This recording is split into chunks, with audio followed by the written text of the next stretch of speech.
I do appreciate your coming, and especially appreciate those of you that have been coming year after year over this long period of time that I've been appearing on this lectureship. But also glad to have those of you that are new in the classes.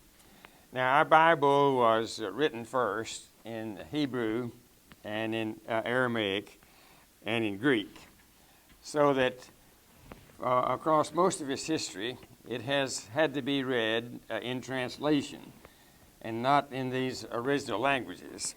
As Jewish culture spread over the Middle East, it came in contact with other languages than just the Hebrew. And so you see the need for translation if people are going to understand it and they're going to be able to read it. We have the story told how it got into Greek at about 250 B.C., a story of translation in Alexandria in Egypt. And so that opened the Bible to people that knew the Greek language, but didn't know the Semitic languages that it had come from. People spun out legends, and they told about this translations done in a way that would take really inspiration on the part of the translators. Well, all translators today know that they're not inspired. And if you look at the footnotes in your Bible, you will find recorded there the differences of opinion that the translators had in making it. In translation today, things are done by the democratic process of voting. And, you have 5 people and 3 on one side and 2 on the other side. And what do the footnotes mean? Footnotes mean we lost here. That is, the minority opinion is recorded in the footnote. Now, in this kind of discussion back and forth, on the next question, you might be on the majority side and kind of balance off the loss you had on the other opinion. Well, as the New Testament came along, it was written in Greek, Koine Greek. This means the kind of Greek that people use in the everyday conversation with each other. So there had to be a translation then into Latin, which was the language of the Roman Empire. We don't have a story that tells us how the Latin translation took place, comparable to that one about the Greek translation at the earlier period. But already by the time you get into the 2nd century, the need for a Latin translation had been made, and more people probably came to read in Latin than then could read in Greek. Greek didn't go out of use. You see, the Greek Orthodox Church still uses Greek as its Bible down to the present day. And you might find some people belonging to that fellowship that would argue that their translation is better than anything else that anybody has around, despite the lateness of what is taking place in this case. But you see, the fact is that more people read the Bible in translation than in any other language or any of the original languages that have taken place. At the beginning of this present year, that is 2010, the Bible had been translated into 459 of the world's languages. There are a lot more languages than that, but a whole Bible where people can read in their native language in 459 languages. The New Testament would be in far more than that. And so we'd have over 1,000 and 213 languages in which the New Testament is now available. And then there would be also that section of translation where less quantity than a testament. So you can add on another 853 at that point. Well, you see, you add all these up together, you get into the thousands of languages that are now available, but you might be reminded that I think this said that something like 6,000 languages are being spoken of are spoken in the world in which we live. So we've got far to go. You want a life work to take up your time. You see, translating into languages that hadn't had a written Bible prior time would be a way to spend a great deal of time in a very profitable type of enterprise that takes place. Now, the Christianity came to Britain in the Anglo-Saxon period. And so about the 8th century, already, translation was being made. The missionaries that came to Britain were Latin-speaking missionaries. And at first, they took the Latin Bible and then they copied in between the lines the Anglo-Saxon translation of that material. We have a few manuscripts that have been found, like the Lindisfarne Gospels, and they would be an example of that. These get named from the monastery in which they've been found. If you read about British history, you'll find the story where Bede was translating the Gospel of John into a paraphrase, and he finished that work on the last day of his life, completing his life and completing his paraphrasing work in the same way. But you see, we're about 698 A.D. by the time you get to that point. Now, I could take up a lot of time in the in-between period, but John Wycliffe gets the credit for being the first person to translate the Bible into the English language of the period in which he was. In 1380, this translation took place. Wycliffe had been a lecturer at Oxford University, and also he was a rector of a church in Lutterworth. You may find some books that have been published by the Lutterworth Press. Well, that press got its name in this connection with the fact that John Wycliffe had been there and made the first English translation that we really know of complete. But you see, it wasn't made from Greek, it was made from Latin. That was the language that British people knew for the Bible back at this particular time. Now, 8 years later, there was a second edition of this work came out. Wycliffe was dead by that time, but a person named John of Hereford is thought to have done the Old Testament in the revision made in 1388 at this point. There were many people in Britain that were supporters of the movement that Wycliffe had set forth. His followers were known as the Lollards, and there's a great debate over what that term really meant back at that period of time. But somebody said about it in its popularity, if you meet two people in Britain, one of them is bound to be a Lollard. So you see, this means that it had great popularity at that period. Now, a church council in Britain ruled at this time that no translation was to be made into English without the bishop's permission. Well, the bishops just never got around to giving permission. So for the next 200 years, there weren't new translations made. Wycliffe's bones were dug up out of the grave and burned and thrown into the river Swift. And some poet came up with the fact that the Swift then flowed in the next river, and that flowed into the sea.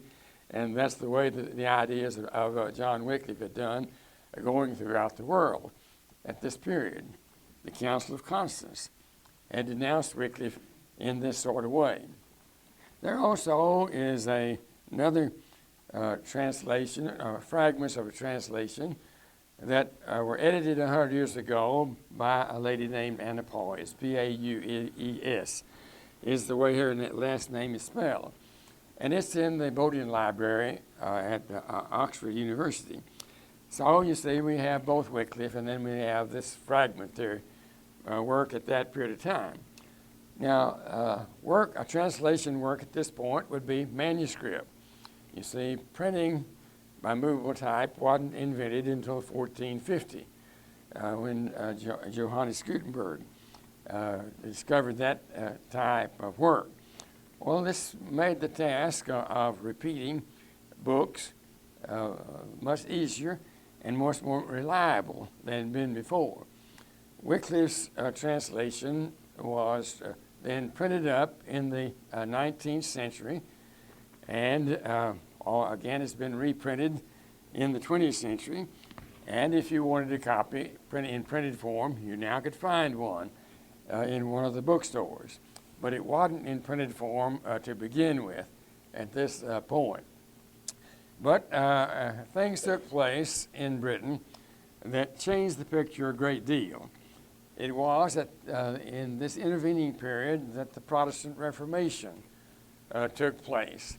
And you see, then Luther gets involved in that particular movement.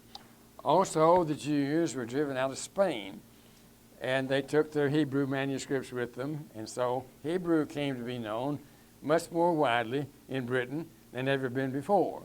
Constantinople fell to the Turks, and this drove Greek scholars west with their manuscripts. So people in Britain could talk about the fact that here were people that were dealing with this dangerous language, which was Greek, that they'd never known the Bible to be in existence prior to that period of time. Now, all this takes place before we get really to the history of an English translation made from the original languages at this point. Some time ago, somebody said to me, now, why didn't the King James translators translate the word baptize into immersion? They must have known that that's what the word really means. And so why didn't they translate it that way? Well, if you go back, of course, you would see that the Greek church has always used baptize from the Greek word down to the present day. They didn't have any reason to changing of that word. You would find that there's a document in the 2nd century, somewhere around 150 or something like that, known as the Teaching of the 12 Apostles. That document talks about being immersed 3 times, in the name of the Father, Son, and the Holy Spirit, for the way baptism is to take place. And it goes ahead to say if you don't have enough water to immerse a person 3 times, well, then you pour water on his head for this period of time. It was an emergency action that was taking place. Well, we move on down, and you come to the Latin Bible. Already at the beginning of the 3rd century, Tertullian has written a treatise called De Baptismo. It is, you see, this language this word got transliterated as early as the beginning of the 3rd century into Latin. Now, since the missionaries in Britain were Latin-speaking missionaries, they brought the word along with them. And by the time you get to Wycliffe and to Anapolis, baptize has become an established English word. So, you see, it wasn't that the King James translators did it. It already was there and being used prior to the time that they did their work so long ago. Now, the King James translators were aware of the problem that is involved in this word. If you get a copy of the introduction of the translators to the reader, which the American Bible Society circulates, you'll find that they're discussing the choice of words. And so there were the Puritans. And the Puritans wanted this word done as washing. And so they didn't choose to use that word. They purposely refused the word as that introduction sets forth. But you see, this is a slight history of the ongoing use of that term, handed on down to the present day. And we're still quarreling, trying to get people to recognize what the word really means. Most of the translations that have been done by our brothers would use the word, some word other than baptize, to try to get people to see the meaning of this term. And of course, that would go back to Alexander Campbell's translation back in 1820, which was the beginning of the Restoration movement at that period of time. Well, with all this kind of background, we then get to the beginning of the 15th century. And it is at that time that a person by the name of William Tyndale comes on the scene. Now I have here in front of you facsimile pages of all the early English translations that we're concerned about. You can see what a page out of a translation, an authentic translation, would look like in the time if you care to spend that in. Wycliffe was discussing the Bible with a priestly figure, and this figure argued that people would be better off with the Pope's word than they would be with God's word. And Wycliffe, or Tyndale said he, before long, he'd make the boy that drives the plow to know more Bible than this priestly figure knew. Well, he couldn't find any place in Britain to do this work, so he did it over on the continent. So in 1525, then Tyndale came out with the first translation that we know of, made from the Greek language itself, and not made from the Latin, as the early ones had been. And it was printed over on the continent and then imported back into England. He lived long enough to make a second edition that came out in 1534, just a time later. It is estimated that about 6,000 copies would have been circulated of this first edition back at the beginning. Down to our own time, very, very few of those have survived. St. Paul's Cathedral in London has a fragmentary copy of this first translation. The Baptist College in Bristol, England, had a fairly complete copy, which they sold just a few years ago for $1 million, and it went to some museum at that point. In 1999, a previously unknown copy was found in the Stuttgart Museum in Germany. So you see, we really would have three fragments, or fragments or copies of this First Testament. But over here on this side of the wall, you can see in spare time what a New Testament would look like at that period. Now, the story of the English Bible is really the story of the Reformation in Great Britain. This was the time that Henry VIII was having his problems with the Roman Church. And so he broke with the church. The great opponent of Tyndale's work was Thomas More. More thought that you ought to have church and have charity and penance as key words in the translation. Tyndale was using congregation and repentance and then love as the words he used. There's a person named Butterworth who has a book tracing the history of English translations, and he insists that the present-day King James Bible is 9/10 made up of what William Tyndale did way back more than 4 centuries ago. That is, it's just there have been changes in spelling and that sort of thing, but the basic New Testament took on its form in this period of time. Well, Tyndale was on the continent. He couldn't come to Britain because of safety.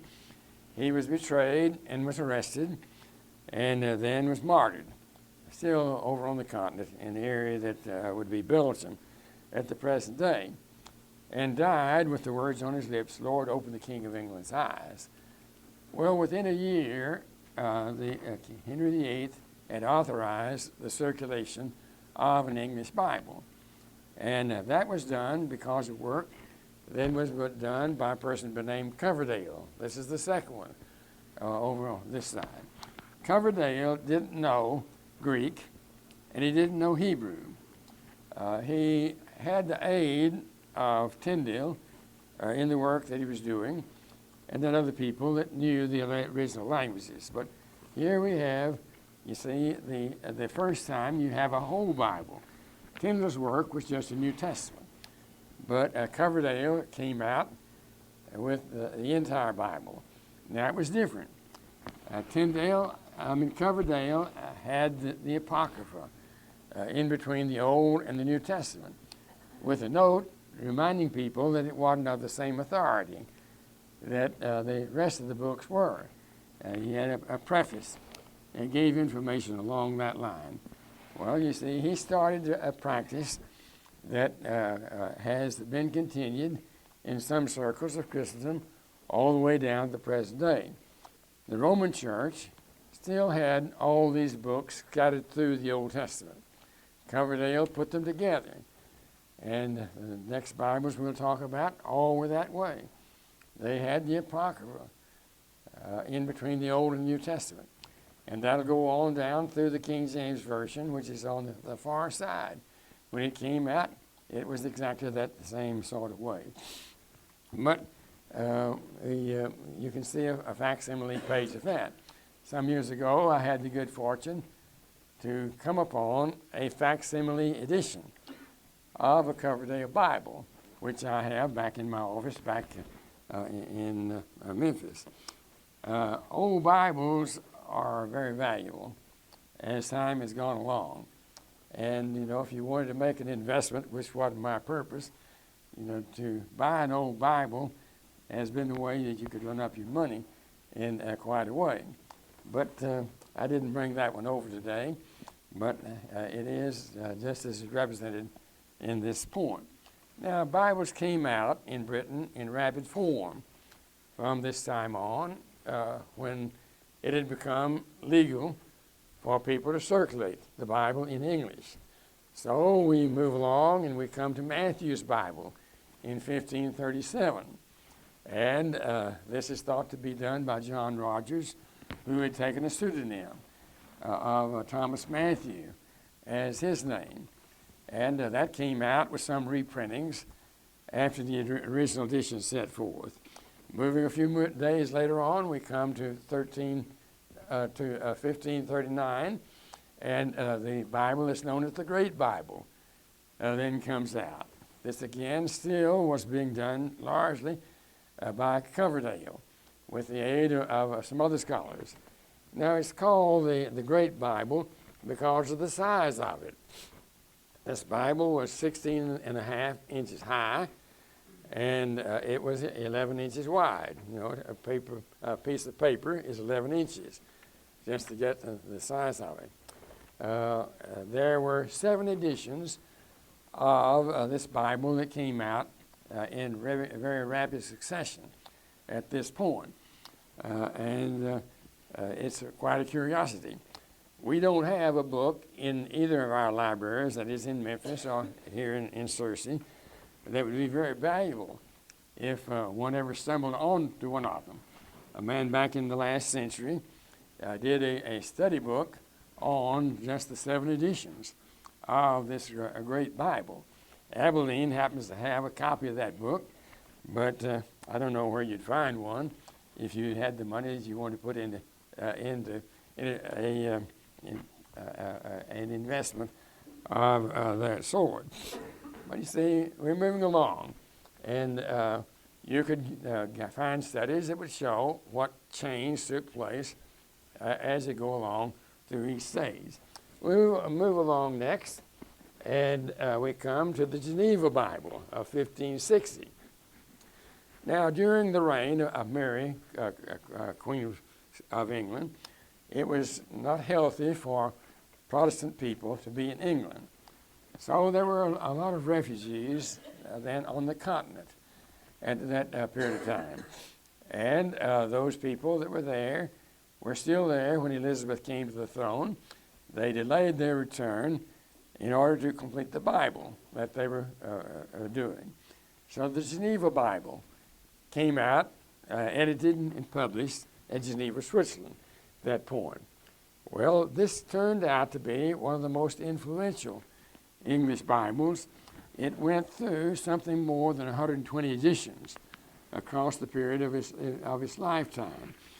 It was characterized by not having the Apocrypha in between the Old and the New Testament, but having the Apocrypha at the end of the Bible, again with notes reminding people that it had different authority from what the other books had in this case.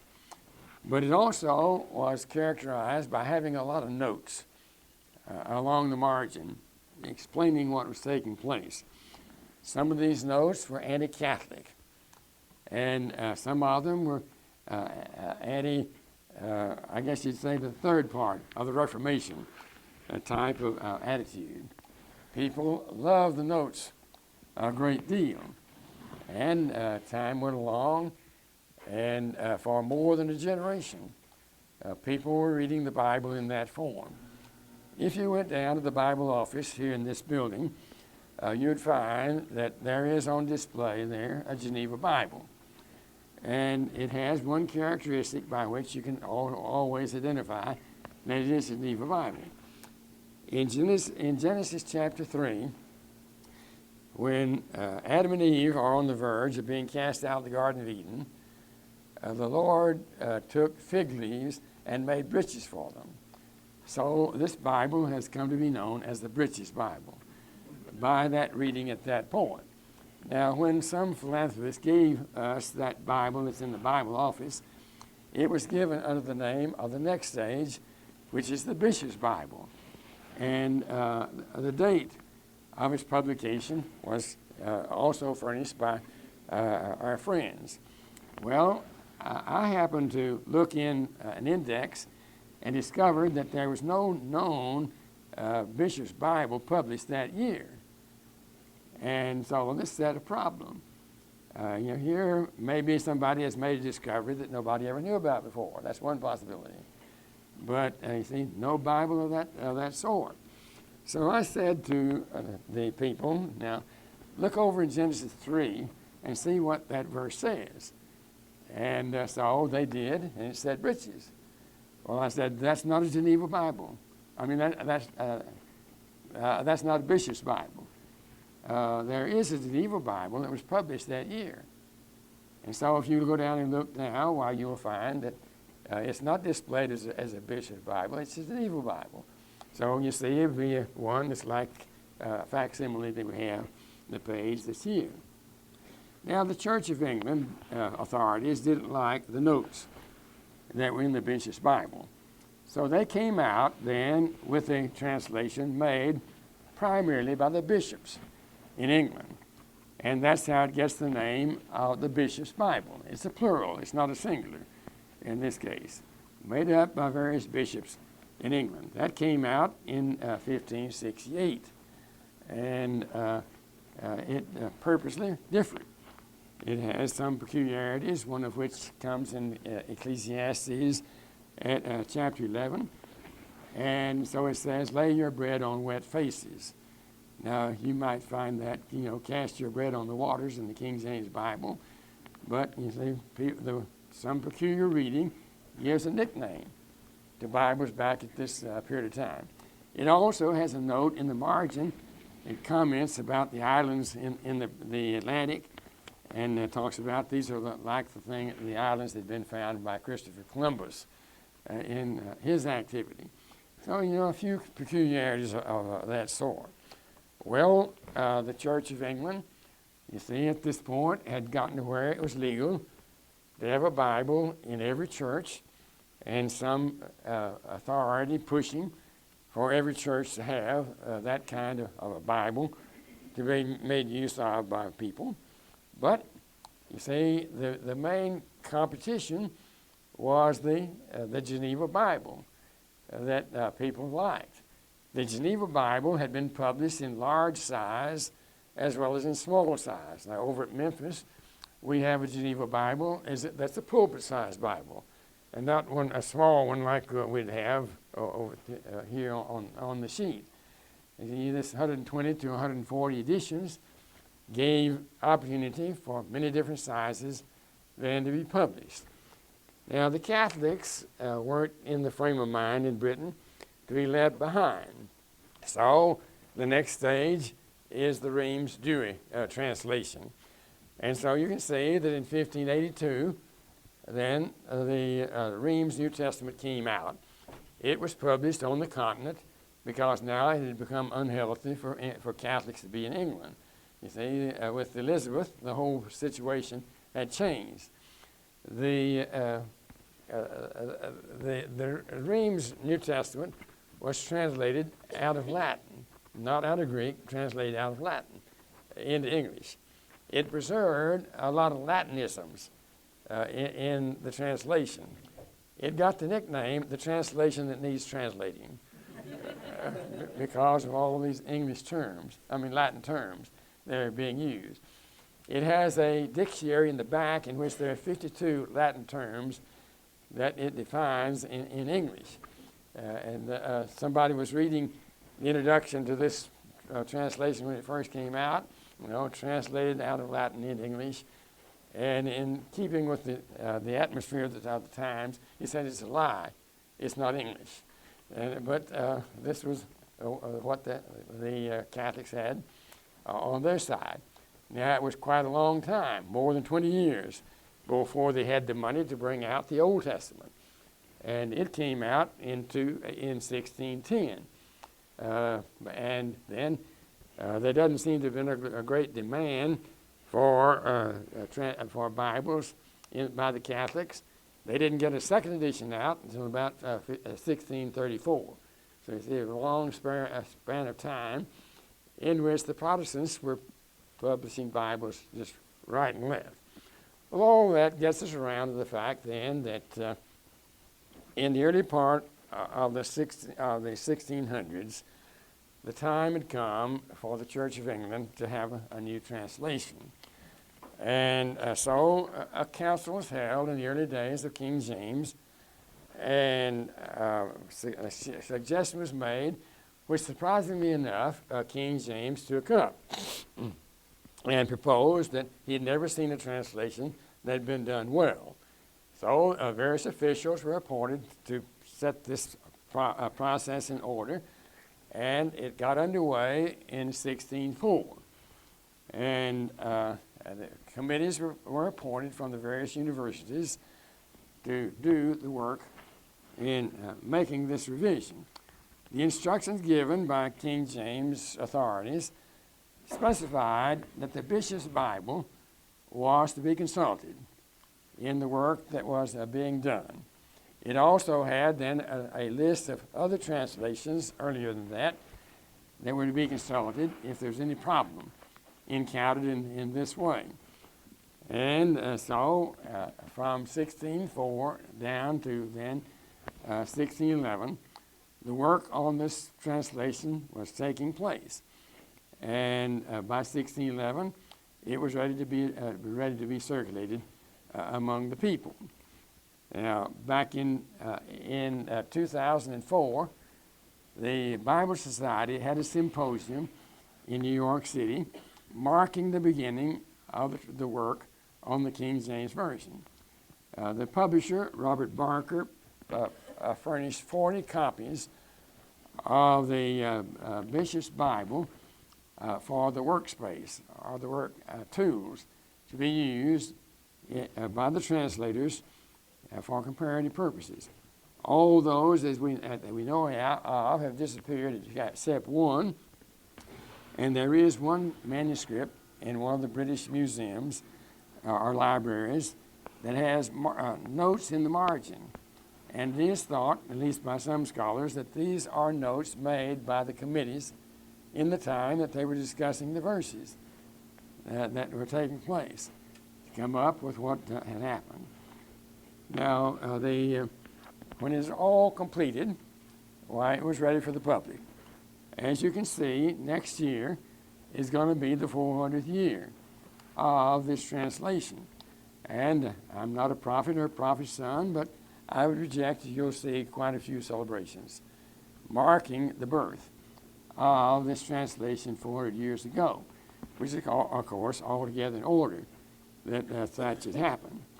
Now, I've told you this story at great length, though it may be just stuff you already know for some, to try to make the point that has needed to be made in times past. The King James Bible is not the original English Bible, as some people have thought it is. It also is not the 0 mile, as far as English translation is concerned. Now, by the 0 mile, I mean that marked place in Washington, D.C., from which distances all across the country are measured. But you see, as we've illustrated, it's about number 9 in the series of printed English Bibles. It had come out. It had its problems to begin with in rivalry with other translations that were available. The most important of the and most popular of these would have been, of course, the Geneva Bible. Many people loved the Geneva Bible. It was small enough they could carry it around. The King James Bible came out in large size, not quite as big as the Great Bible. I also have a duplicate copy reproduced of this Bible. It weighs 18 pounds. And you see, you're not going to carry that around in your purse as you go to church. The Geneva Bible was the size that you could carry, and that made a part of its popularity, plus the fact that people liked the notes, that they got along with the text at this period of time. So, first rival that the King James Bible had was the Geneva Bible. And business is business. Barker had a monopoly on Bible publication in England, and so he kept on publishing Geneva Bibles. It is said that there are some of Barker's marked books that were printed over on the continent, and he just added the title page, so to speak, in it, and sold these as though he had done them himself. But anyhow, that's one rival. The Bishop's Bible was not published again after 1604. Barker had a monopoly on both Bibles, and so the Geneva Bible, the Bishop's Bible, I meant to say, just came to an end as far as additional publication was concerned. Now, Barker did publish some New Testaments from this translation, but those in England stopped also at 1616. And it kept on being published for another generation, but these were on the continent rather than in England that they were done. It also had as a rival, of course, the Reims-Douay Bible, which the Catholics would have made use of at that period of time. All this is to say, you see, a new translation in 1611 had the same kind of problems that a new translation would have at our present time. It is, it had to make its way against others. Now, that preface that I've already mentioned says that it was not their goal, the translator's goal, to make a good translation out of a bad one. But it was their goal to make a better translation out of many good translations that they already had. They did not cry down what had been done by those people that went before. By the way, since I'm bringing that topic up, you ought to get yourself a copy from the American Bible Society of the translators to the readers. It would cost you a whole big sum of $5. And, that's the cost of one hamburger. But it will look a lot better on your brain than it will on your belt line. And you need to read this to find out what people were trying to do at the time that they made this translation. It would take care of a lot of erroneous ideas that people have had at this period. Now, in 1611, this Bible came out with 2 prints. One of them in the book of Ruth, talking about Ruth and Boaz, says that she went to town, or she went to the city, suggesting, you see, that after the contact of Boaz and Ruth, why he gave her the grain, and she went back home. She went to the city. And the other one, same Bible, except a difference at this point, is he went to the city. And so, across all these years, there's been an argument about which was the original. Now, we don't have any data by which that problem can be solved without any further question. One of them is known as the Great He Bible. and the other is known as the Great She Bible in this case. You know, there are all kinds of periodical articles arguing on the two sides of this question in that way. But it was an interesting thing in printing. Now, printers back at this time didn't have computers on which they could save the copy that they had made. Not only that, but they also didn't have plates, which went before computers, by which these things could be saved and kept always as before. A printer really at that point usually printed up, he had enough type that he could print up about 4 pages. And he printed up the number of copies of those 4 pages that he wanted for the number of edition, or number of copies of the edition that he was setting forth. He then broke down the type and set up the next 4 pages and printed the number of pages to go along with those he had before. And that kind of process on through. Well, what does this mean? Now, people have always been fallible people, never mind how careful they are in the work that they do. And so, you see, just inbuilt in the system was that every print is going to be different from every other print, just by the fact that people do make mistakes in the work that they're doing. My computer has inbuilt fallacies in it, even despite, you know, how well the thing has been built. Well, suppose I had to set the type item by item all the way through. You know, I'd misspell some words. I'd get some words out of place, you know, take place.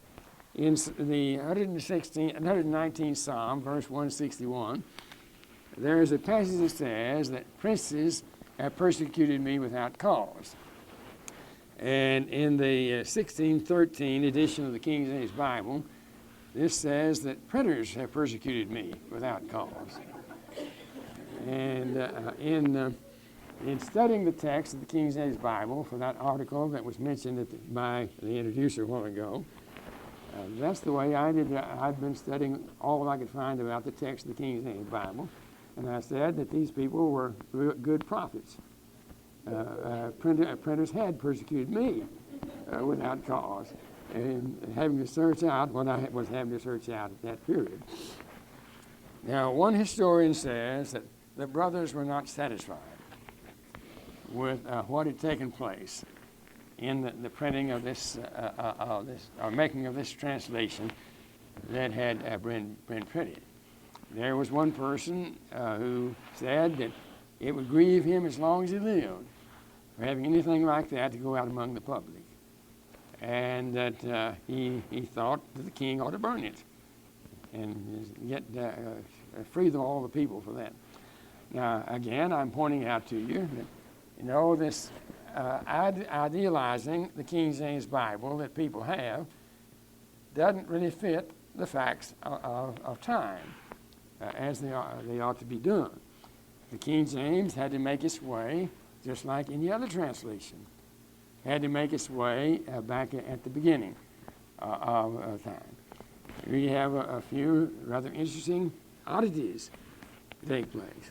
Now, in Matthew chapter 23, you'll find a statement in your King James Bible, strain out a gnat and swallow a camel. Now, if you go back to the beginning of this chain over here to Tyndale, you'll find that Tyndale didn't say strain at a gnat. Tyndale said strain out a gnat at that point. You move down through Coverdale and all those, they have strain out a gnat. And you come to the King James, you get strain at a gnat in this case. And from that time on, there are variants. Different times it gets corrected into at, and then other times it gets printed in the other way. I bought myself a King James Bible back in 1604 to use in my research, and it has at that point. So, you know, that's the way you're probably going to read it at the present time. But it is interesting. There was a bill introduced into Parliament in 1650 advocating a new translation. People weren't satisfied with what had been done. they thought they needed a new one. Well, the Church of England is connected with the government. It's a national church. And before the machinery could operate, there's a political change in England, and so the thing died out. They didn't have any King James to push it at that period of time. And so time went along. And we get into the 18th century, and people began to praise the King James for the glorious contribution that it's made. And I'm not at all inclined to try to decrease any appreciation for that contribution it's made. But on the other side of this was the argument that we need a new translation better than the one that we've had in times past. If you read Restoration literature, beginning with Alexander Campbell, you will find that all the discussion that you find in the literature is we need something better than what we've got. And it's said that a lot of the preaching, a great deal of the time was spent in pointing out what the present translation didn't mean, what the corrections needed to be. And that starts with Alexander Campbell and goes along throughout that century. Well, you see, there was enough advocation for a new translation that the 19th century did produce one. It was a cooperative translation done with various groups. Alexander Campbell did the book of Acts for that particular effort. When it all came to an end, our brothers were disappointed at what had been done, so it never became the translation that was most popularly used among our people. And then you'll find, again, great excitement among our people at the prospects of the Revised Version coming out in 1881. They looked for great things, but again, we're just disappointed at how small the changes have been made at that point. McGarvey revised his commentary on the book of Acts in the light of the American Revised Version that had been made and came out in 1901. But the copy you're going to buy now would be not a King James version, but you see a Revised Version copy of that translation. So it went along that way. In our literature, there published literature. Now, I have no way to measure what people were saying outside the literature. You know, that hadn't been preserved. You will not find any person writing an article affirming the sole use of the King James Version until you get to 1925. And in 1925, a person who was popularly known as a reformer in Nashville and came out with he wanted a King James Version. And all of our dispute on this question shapes up after that period of time. We've had people that really felt like if you didn't use the King James Version, you didn't really have the Bible. There was a person in the adjoining community where I live that in Bible class, if somebody read from anything other than the King James Bible, it was his practice, as reported, I didn't hear it, but his practice to say to them in the class, now let's see what the Bible says about that. And he proceeded then to read the King James Version to correct what had been said in that case. We had congregations, and there may still be some people that feel in this way, that, you know, that in their bulletin they will publish the King James Bible is used for all preaching and for all Bible classes teaching in the congregation. Well, you see, this class is obviously going to say a few things that might open our eyes to a little bit different view on that question. I myself learned the Bible first out of the King James Bible. I went to college, and there people thought the American Revised was better. Got into sort of the frame of mind that we even had American Standard plumbing in the bathroom. Then I had other education, and I took up the RSV. Now, when I write an article, I always have to recheck it to see which version I made use of in the case. When I was in college, I bought a concordance to the King James Bible for $2.50, brand new. First part of this year, I sent that concordance to the Happy Hunting Ground of Concordances.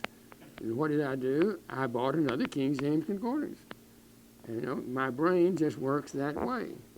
I likely know a verse more in the King James form, which I learned as a youth, than I do in all the studying in other translations that I've made since that period of time. So you say, this is the way to find a verse easily.